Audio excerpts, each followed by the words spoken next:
Hey everybody, it's Josh here with GigaZoneGaming.com. Just wanted to kind of do a quick one here on Pillars of Eternity. They just did their, they're kind of actually in the middle of doing their FIG campaign to get their second one going here. Good news for people that already like the game. They've passed their mark and then some. As we can see here, kind of at the beginning of the game, they've got a little post up there about that. They've passed 2 million and they're working their way through some more. So, just thought I'd give some impressions of this game. It's one I haven't finished yet. I've got 80 hours into it, and I've just started the first expansion of it, which is the White March. There's the White March 1, the White March 2. I have to say, as a big fan of the Baldur's Gate games growing up and the Icewind Dale series, this one's been a special treat. It's really been fun to play with a game that feels like the old Infinity Engine and do a little bit more role playing. I remember back when I was playing the first Baldur's Gate, there were things that I learned about the D&D second edition rules that I had never learned before that, just from playing the game, and it was a good experience. And while this one uses its own rule set, it's still very much the familiar feel. So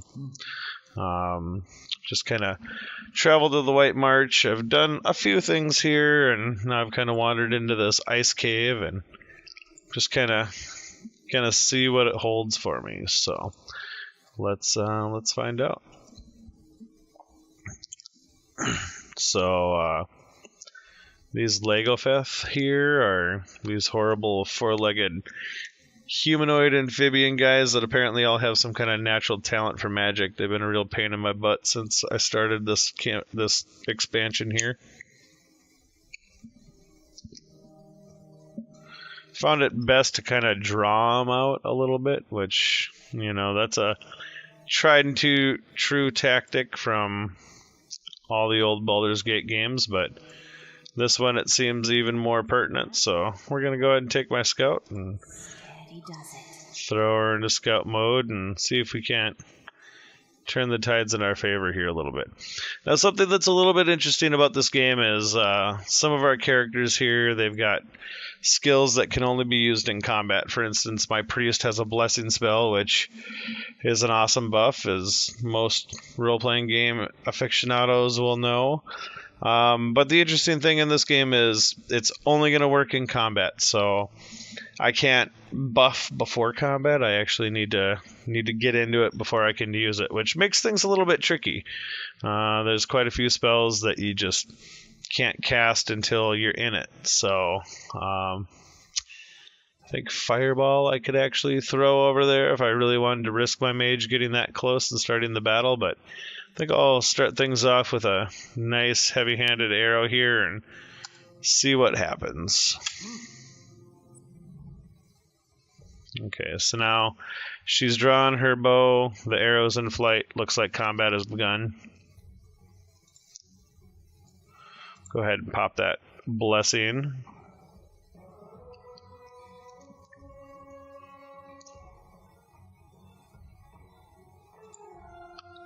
Get ready with some other things here. Maybe we'll pop a web spell over here.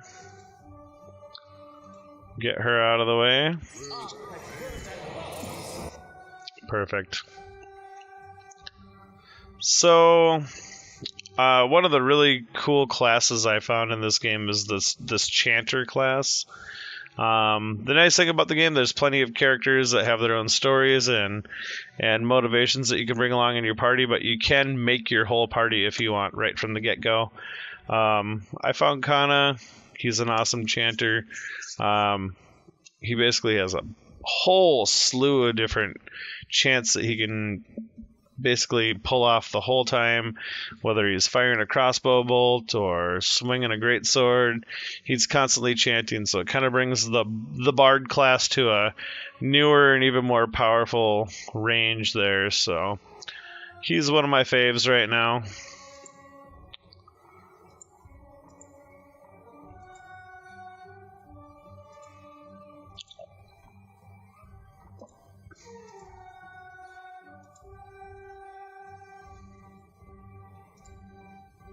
Actually gonna send him down there.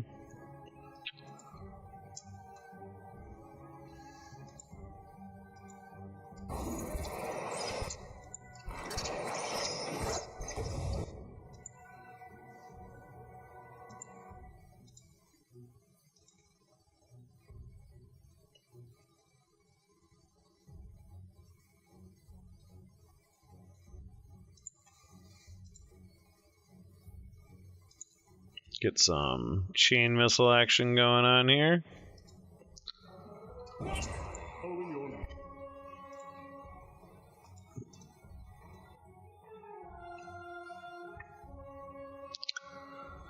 One of the cool things here is, so my Freydin Alloons, she's a ranger, and this is her animal companion, this bear here. And what's cool about the ranger class is they can take some skills that mesh well with their animal companions, and I've just recently taken one now that basically, if she's firing arrows at a target that her animal companion is attacking, she's got a better chance of knocking them down. So I'm going to go ahead and tell the bear to attack him and send her after the same target and see what happens. Oh, let's give our mage some orders. Big fan of that chain missile. This guy looks like he needs some help down here. Get our bear down there.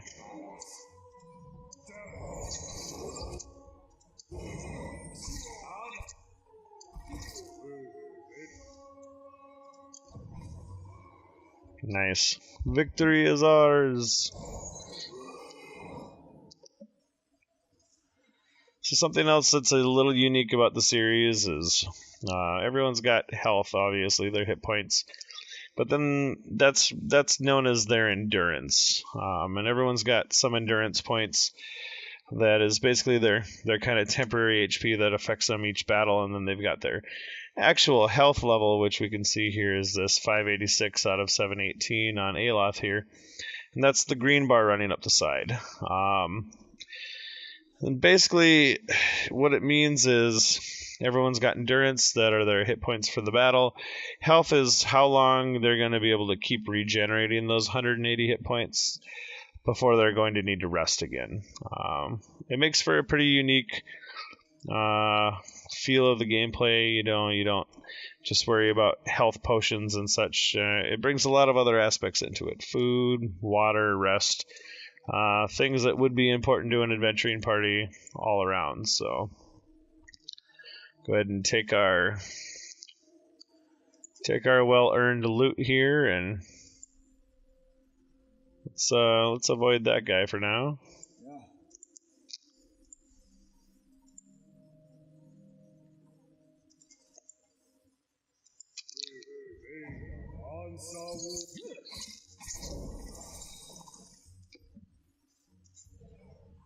Easy fare.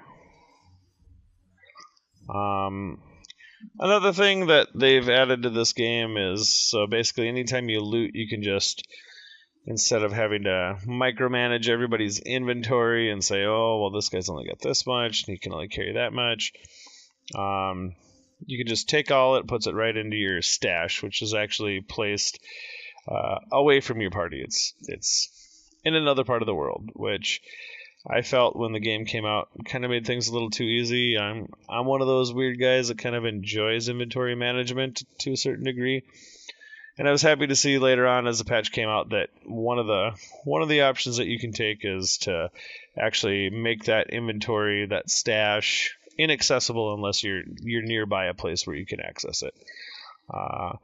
For now, I'm keeping it on because it's how I played the whole game. Probably for my second playthrough, I'm going to turn that off so that I have to actually be there for it. I have a feeling it's going to change the game quite a bit. There's a lot of loot, and people don't exactly have a whole lot of inventory slots. As you can see here, everyone's got 2, 4, 6, 8, 16 slots, so when the loot comes heavy and fast, that's going to be tough to pick through. Just going to touch on a couple other things here. During the game, you have an opportunity to take over a stronghold. The stronghold kind of adds a whole new aspect of things. I'll actually maybe head there here in a little bit to kind of give you guys a sense of what that's all about and what it means to your characters. It's actually kind of cool. When you get there, the stronghold is broken, decrepit. It's been sitting there destitute for a long time. So it's kind of a little mini game in and of itself. What you can upgrade, what you can fix to make it serviceable again. Really added a lot to the game for me. I'm a big base builder. I mean, if any of you have watched the videos, you know I love to build things in games. So it was fun to give my party a little diversion for a while, building things and a goal to achieve. So super fun for me. Like they've kind of got a classic loading screen here from the old Infinity Engine games. You know, they always kind of gave the bordered picture there. Alright, some meat and a hatchet. Send that to the inventory. Go ahead and send my. I'll get it open. Finished. There we go. What a haul. Not bad.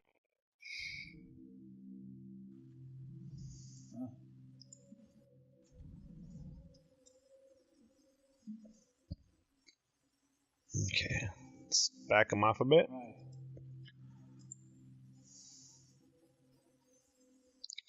Get them set up. See if we can knock them down.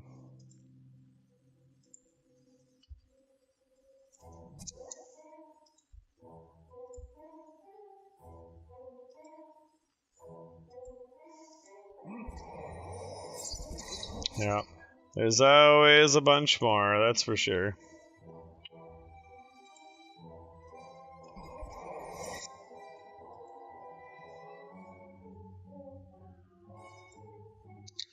Send a good old-fashioned fireball their way.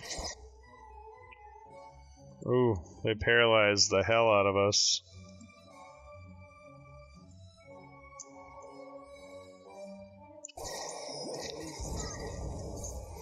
I have got to say, I found these Lagofaith are some of the most annoying enemies that I found in the game. They're all mages all the time, even their warriors are mages, and they paralyze you, they mess you up in all kinds of different ways. Best to take them out as fast as you can, in any way that you can.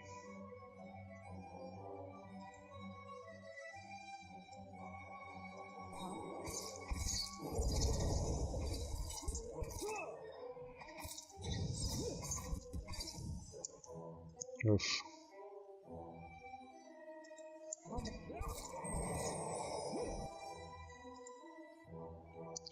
Let's have him summon some dragons, see if we can't get this over with a little bit quicker.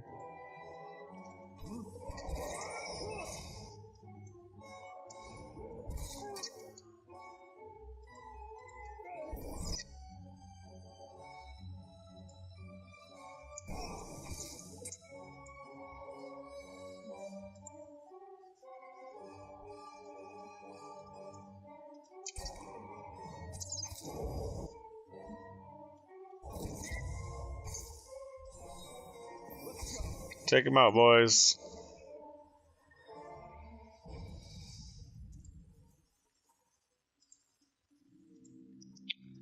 Yeah, so, I mean, like I said, for anyone that's played the original Infinity Engine games, it's going to feel very familiar. I do have to say the rule set's very, very different. It is not a Dungeons & Dragons rule set. The developers had the, I hope, unique joy of making their own system and trying something new. And as a gamer, I feel like it shines. I think that they really did a good job. The system's new, it's different, but it really it feels natural. It's not so hard that you're not going to trap. You're not going to be lost. Yeah, you can pick up on it pretty quick, and ooh.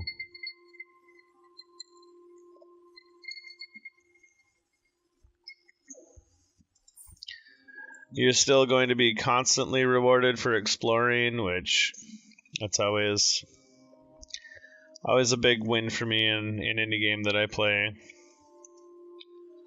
I found some extra camping supplies there, which whenever I do that, you're only allowed to carry so much camping supplies with you at any given time. So whenever I find more than I can carry, then I like to actually just take the time to camp it out.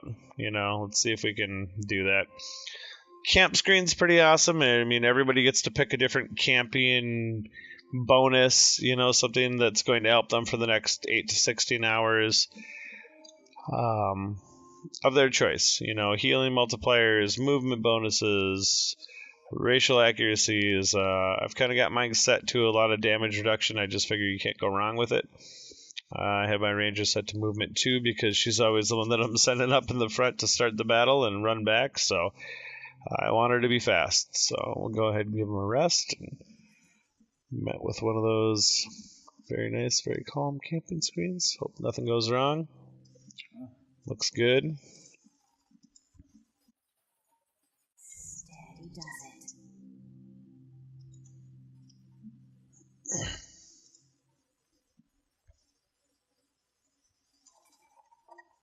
Ooh, look at all that poultry for cooking.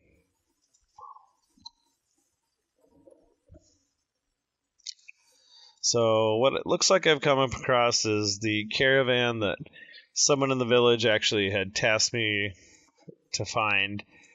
I'm not gonna lie, she seemed a little bit shady. Like she had something to hide. Like maybe something in that caravan was maybe not the best thing to have, but whatever. Let's see if we can do a little fast travel. See if we can't get back to her. Maybe took a little bit of a look at the stronghold and get a little bit more of a feel for the flavor of this game. The voice acting's great. The quests always seem pertinent and fun. So, give you a little taste of that, hopefully, if I found what she was looking for, and we'll go from there.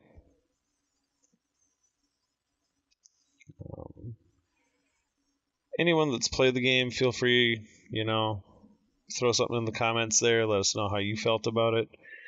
Let us know if you're looking forward to the second one. Maybe the style of gameplay is too old-fashioned. Maybe it's just gone by the wayside. But I know that there's plenty of people that I know that love these games still. So they pull you in. There's a good story. The gameplay is exciting and exploring's fun. And I think that what with all the different early access games out there, it's really nice to find one that came out, was polished, and was what the developers said it was going to be. You look like you've been in the wilds. You see my wagon out there? I did. You saved my hide. I can't thank you enough. But I hope you'll take this. Here, as promised. Thanks again. With a little luck, I'll trade these blizzards in for a sea breeze. Cool. I'll take it.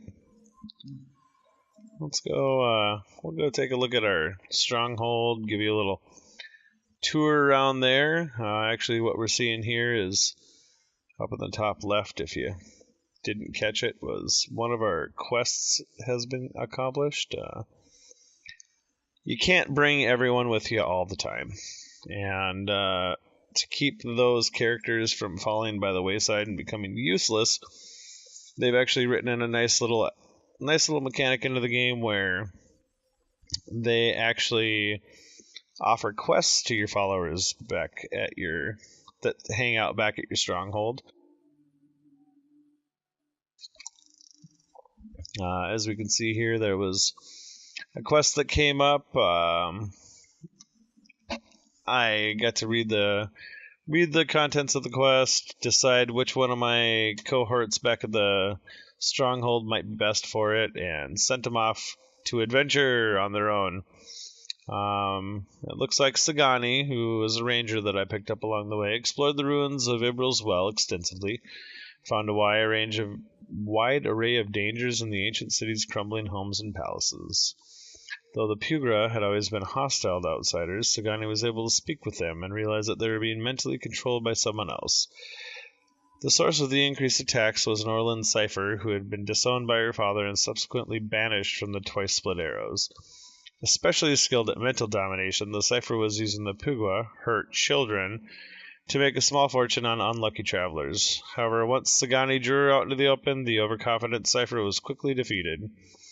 In the cipher's lair, near the heart of Ibril's Well, Sagani discovered a grisly treasure, a necklace the Pugra had formed from the teeth of the Orlan's murdered father.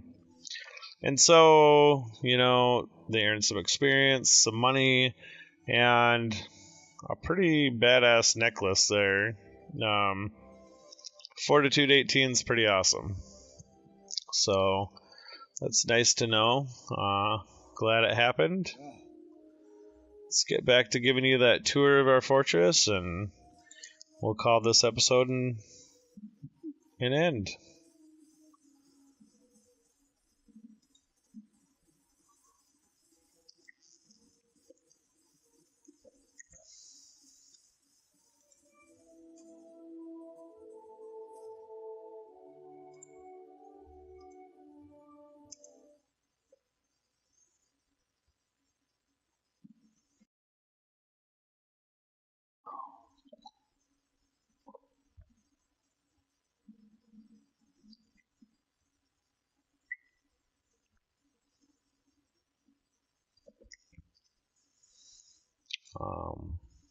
I do have to say the Stronghold's been one of my more favorite parts of this game. I must say, I'm impressed. Ooh, we don't need to be creeping. Oh, Hireling Payday. Yeah, I'm having some trouble with this. Raedric, I swear to God I've killed him once, but he's been sending an undead army here every week or so to harass me, and it's kind of become a pain in my side here. So, when I first discovered the Stronghold, it was chock full of monsters and horrible things, and it took me a good long time to get it all cleared out. All that you're looking at here, this building here, this building here, this building here, even these gardens over here, everything was in ruins when I showed up, and actually had to be all rebuilt. So I had to come up with the funds to kick in there and rebuild them, and then I've actually hired quite a few different people to guard my palace while I'm gone. Got a cool hedge maze up here. Nice little place where I can sleep and lay my head when I come home. Even this was in ruins when I showed up. It's kind of one of my favorite parts. There's a kitchen in here. There's a little fountain. There's quite a bit of stuff that really helps out with the game. Food really has a big impact on the game.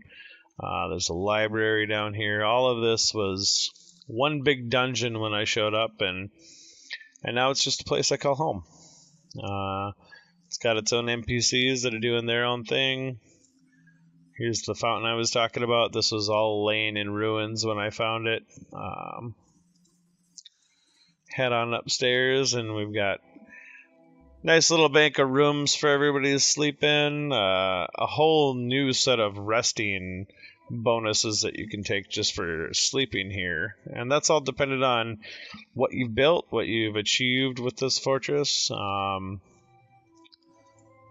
check those out a little bit. So, because I've built the Artificer's Hall, the Chapel, the Forum, etc., etc., etc., these are all bonuses that I can get for resting here. My fave is the Woodland Trails bonus. Gives you a +2 to athletics and +3 to constitution. Basically just makes you a lot harder to kill all around, and I'm not a big fan of dying, so I like to take advantage of that when I can. One of the other really, really stellar parts of this whole stronghold idea